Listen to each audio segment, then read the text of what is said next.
Carlo?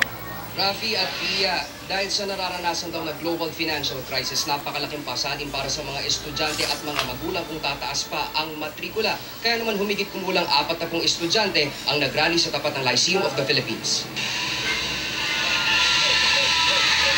Gamit ang kanilang mga turotot at pito, nag-ingay ang mga estudyanteng ito sa tapat ng eskwelahan. Umaasang maririnig daw sila ng school officials.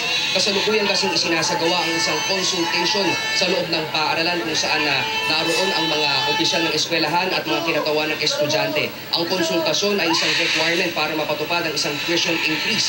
Kapag hindi raw nagkaroon ng kasunduan sa consultation na ito, ay hindi raw ito may tuturing na matagumpay at hindi raw dapat ipatupad ang tuition increase. Sa ngayon daw, napakarami na sa mga estudyante ang nahihirapan sa matrikula dahil nawawalan ng trabaho ang kanilang mga magulang. At kapag ipinatupad pa raw ang pagtaas ng matrikula, ay siguradong tataas din ang bilang ng out-of-school youth.